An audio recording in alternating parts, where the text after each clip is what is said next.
Father, when can I leave to be on my own? I've got the whole world to see. Hello and welcome to I Can't Believe It's Not the Mouse, the podcast all about animated features not made by Disney. I'm your host, Octaviano Macias, and today, since I already finished the SpongeBob month, I figured, okay, let me do something a little more recent, a little more different, a little more relevant, even though by the time this comes out, it's probably no longer relevant, but whatever.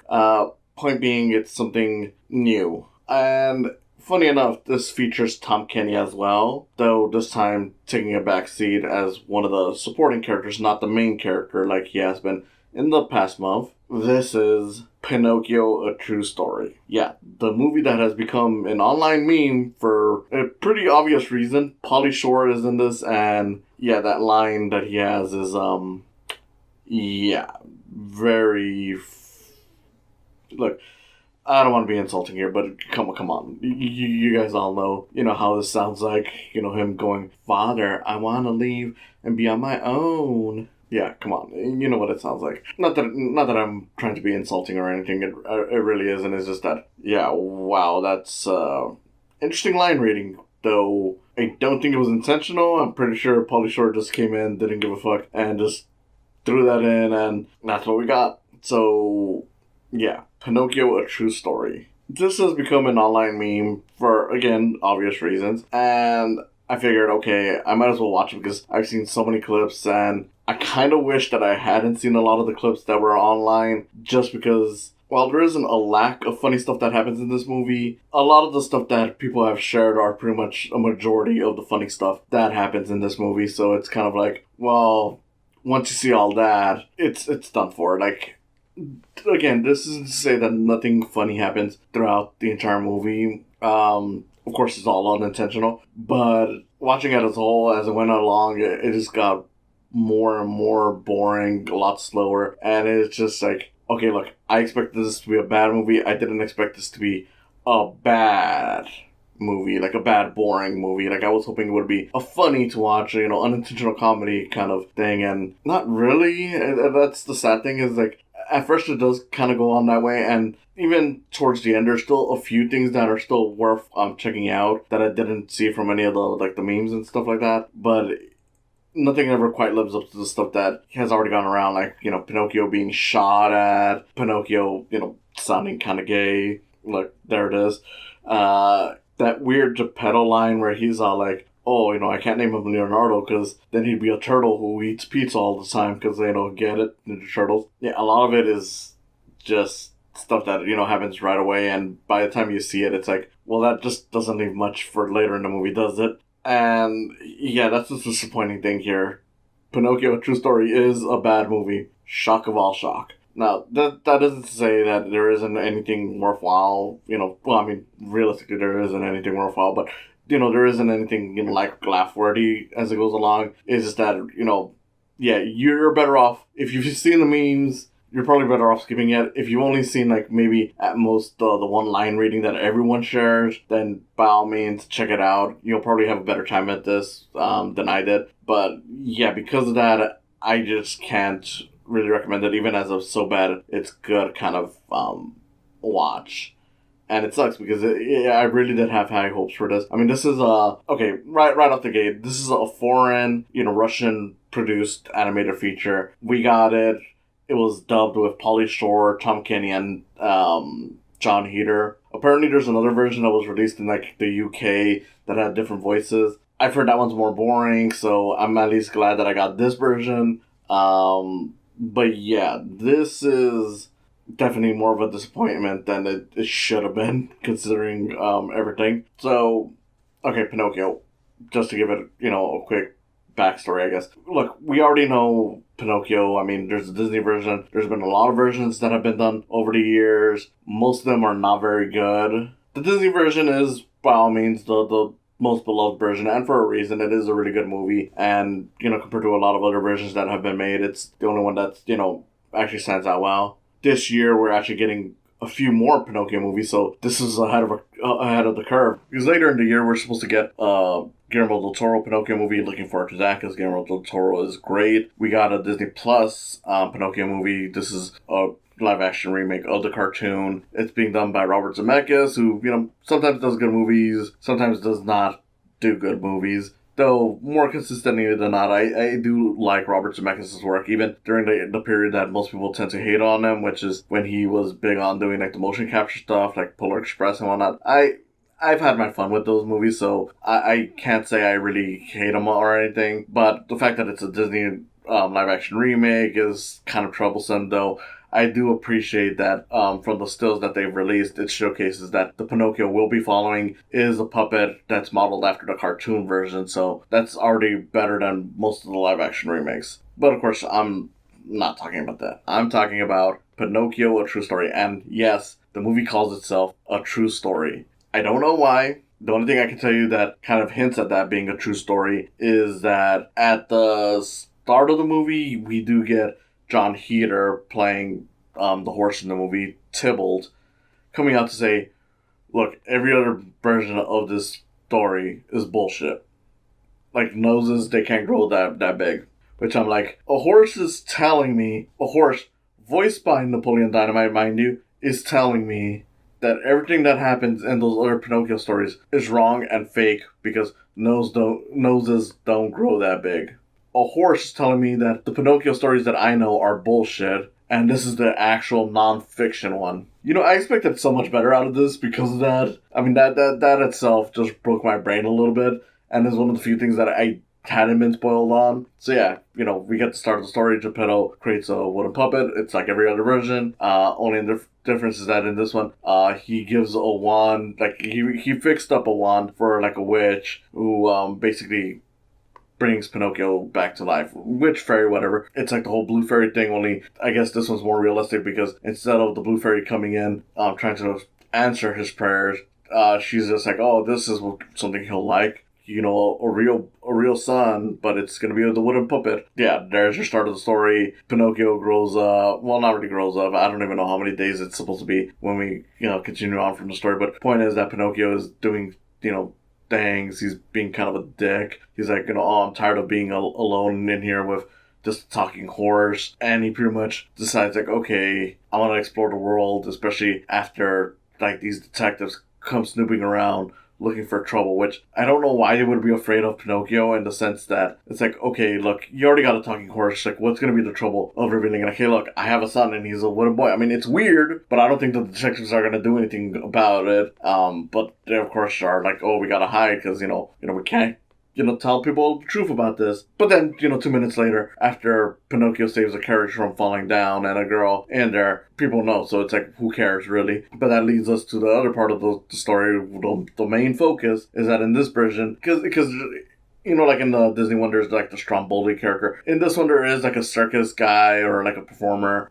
He has a fox and a cat working for him, as well as this girl that Pinocchio saves, and it's pretty much the whole, like, oh, we're a circus and we need a new act, and Pinocchio is going to be our new act, because, wooden boy doing stuff. I mean, people are going to be tripping their shit when they see a wooden boy doing stuff. So that's pretty much Pinocchio's excuse for leaving. He tells Geppetto, like, hey, look, these guys are going to, give me money so we can, I don't know, give you money, Geppetto, when you need it or something. I don't fucking care. Point is that Geppetto decides, okay, I'll let it. And this is also one of the weirder bits where Pinocchio, after getting the approval, runs over to the horse and he goes like, skeet, skeet, skeet, skeet. And it's like, why is he saying skeet, skeet, skeet, skeet? So he joins the circus and it becomes popular. These detectives that were in there in the movie are constantly going, like, they pop up every now and then, basically being like, oh, there's trouble afoot or some bullshit, and it's stupid.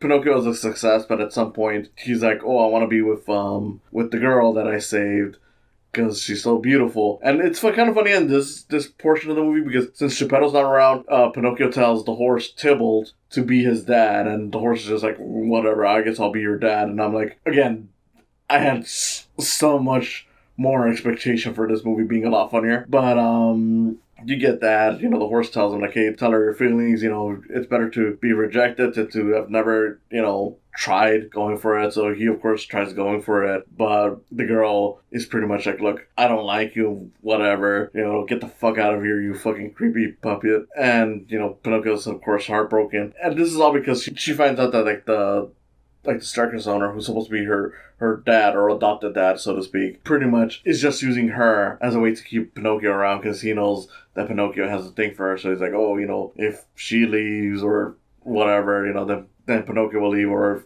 she breaks his heart, Pinocchio will leave. And, just to, treat Pinocchio good, she's like, oh, get out of here. Because it turns out, and this is something where I'm like, okay, did I miss a thing? Did I kind of fall asleep? Because there was stuff that, of course, were just too boring, that I just couldn't, I couldn't keep my attention going. But, like, later on in the movie, it's revealed, like, okay, so the circus is pretty much, at least the head and the fox and the cat are stealing from people while this act is going, which I'm like, well, that doesn't really make sense, because, early on in the movie, the fox and the cat, especially the cat, is all showing off about acts that he could be doing to make money or whatever, to make more money for the circus, because it's, been losing money as of late. And I'm just like, okay, why were they pitching for new acts that involve them if they're going to be sneaking out to steal this stuff? Like, wouldn't they want more performers? Like, doesn't that make sense? But whatever. We need, I guess,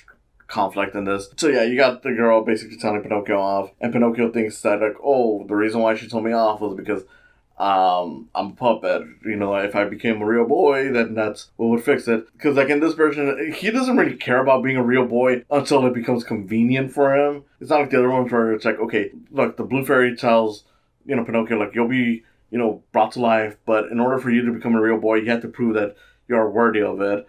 In this one, it's like, okay, he goes on this adventure to find the fairy or witch or whatever, to basically turn him into a boy, and it's the one from the beginning, and she's just like, oh, I can't do that.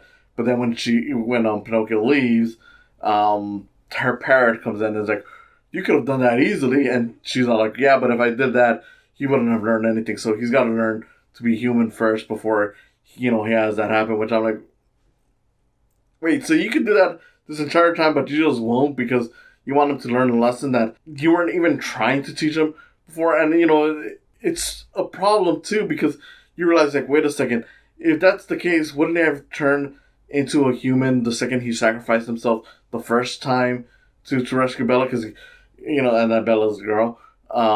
Because, he does risk his life to, save her. Like, of course, he doesn't, get hurt himself, but it's like, he was risking his life to save someone else. Isn't that already human enough as it is? Like, whatever. I don't know why I'm thinking too much on this. This is a dumb movie. But yeah, you got that, and it's just awkward animation. The animation is very poor, which par for the course for these kinds of movies. But every now and then you want something to be impressive, and no. Like, Pinocchio himself doesn't even look like a wooden puppet half the time. He just looks like a regular guy. It's just that when you get close, you see, like, oh yeah, he has, like, the little the wood. Like, I don't know what to call it, but, like, those little markings that you get, like, on, like, trees and whatnot, like, when you chop it, like, it's like a wood layer on him. So I'm like, oh, that's why he's a puppet, because, he's got a wood layer to him. But it's like, otherwise he looks like a real thing. Like, the Disney cartoon, made him look cute, but at the very least, he actually did look like a puppet half the time. And, they actually did put a lot of effort into making him look kind of like a dummy, and then having him come to life and all that stuff. You don't get that here. Not that I'm really surprised. I mean, this is just dumb. And look, I've seen dumb stuff before. I've seen dumb movies, usually ones that make me laugh. And yeah, there was some stuff that make me laugh. Like, eventually, once everything comes to place and they realize, like, oh, these guys have been stealing from people, they do go and do an act where all the circus performers sing about how they were innocent because they didn't know about it, which I'm like, wait, how did you guys not know? And, isn't this why the girl tried getting rid of Pinocchio? Because she kind of knew that something was up. But whatever. So they all sing a song, and it's a very bad song. Pauly Shore gets a line or two in there, and it's just like, this is embarrassing. Yeah, that's pretty much what, like, the detective, comes in, saves the day, and he's like, oh, glad these people confessed, and, I was always a good detective, ever since I lost my kid, which I'm like, oh god, they're doing this, aren't they? And yes, they do it. They reveal like, oh, look, the girl that Pinocchio fell in love with was actually the daughter of the detective all along, because, he lost a kid, she lost a dad. What else could it possibly be?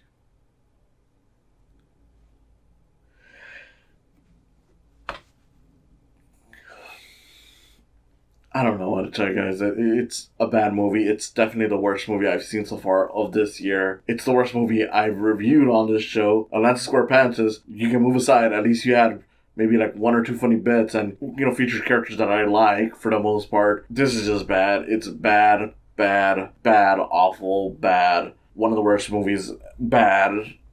Just don't even watch it. I mean, if you really have to, if you just found that one bit where, he says the line like the whole father, I want to leave home, I want to be on my own. If you want to watch it because of that, I get it, and that's the one reason why I wanted to watch it. But if you've already seen clips of the movie that people have pointed out that are stupid, you're better off just rewatching those clips, because that's the funniest it gets. I mean, there is a few bits, like, of course, like I said, there's like the whole song where they confess about what's been going on, but that's not enough. This was just a bad movie, and honestly, it's kind of baffling how they have this whole true story thing. I mean, I don't know, maybe that's just a way to kind of trick parents into thinking, oh yeah, this is the 100% accurate to the original version, because, that's a common thing that they do when it comes to, things where it's like, oh, the Disney version is fake, but, this other version, that's the true version, and for some reason that gets some people thinking into like, oh, this is the good one because this is the one that is closer to the source material, even though this really isn't. But so long as they tell people that this is the true version, that becomes the thing that some people think like, oh, that means that it has to be the good one. Because again, for some reason, people have this mentality that the closer it is to the source material or the truer it is, that means the better it is, which realistically is like, no, that's not how that works. Point is, this movie sucked. If you enjoyed it, trust me, it ain't worth it. Pauly Shore and John Heder are not wacky enough to hold it together, and yeah, it was just a bad experience, so I don't know. I definitely don't recommend it. Like I said, maybe you might get something if you only watch that one clip that everyone shares and nothing else that's been memed, and you might find some enjoyment, but otherwise, you're better off just skipping it and just sticking to the memes. There's like a few sequences that are good, I mean, unintentionally, but it's definitely not something where I'd recommend. So thank you for watching and thank you for listening. This has been Octaviano Macias, and I hope to see you next time. What should we name you? Maybe Leonardo. No, he'd grow up to be a turtle who only cares about pizza.